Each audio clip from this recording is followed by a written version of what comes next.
था। उसी घर में कुछ ही देर बाद 3 लोगों की जिंदगी खत्म हो गई और पीछे रह गया एक सवाल, आखिर उस फोन की कीमत क्या थी।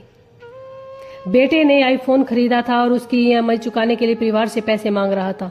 इसी बात को लेकर घर में विवाद हुआ। इसके बाद युवक महाराष्ट्र के एक पहाड़ी पर चला गया। करीब 3 घंटे तक परिवार, ग्रामीण और प्रशासन के लोग उसे समझाने की कोशिश करते रहे।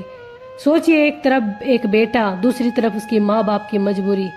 पिता शायद ये समझाने की कोशिश कर रहा था कि बेटा, हमारे पास अभी पैसे नहीं हैं। माँ शायद ये कह रही होगी, बेटा वापस आ जा। लेकिन उस वक्त भावनाएं इतनी ज्यादा बढ़ चुकी थी, किसी की बात सुनना मुश्किल हो गया।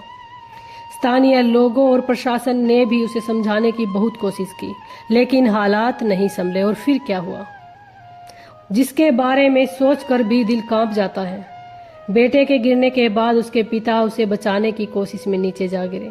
माँ ने जब अपने पति और बेटे को गिरते देखा तो वह उन्हें बचाने की कोशिश में आगे बढ़ी और देखते ही देखते एक परिवार के 3 लोग इस दुनिया से चले गए।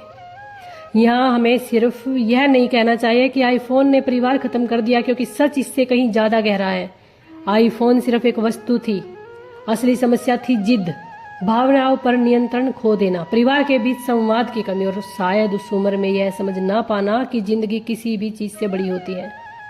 आज हमारे बच्चों के हाथ में मोबाइल है। पहले तक माँ अपने बेटे के लिए चिंतित थी, पिता अपने बेटे को समझा रहा था। उसी घर में कुछ ही देर बाद 3 लोगों की जिंदगी खत्म हो गई और पीछे रह गया एक सवाल, आखिर उस फोन की कीमत क्या थी। बेटे ने आईफोन खरीदा था और उसकी ईएमआई चुकाने के लिए परिवार से पैसे मांग रहा था।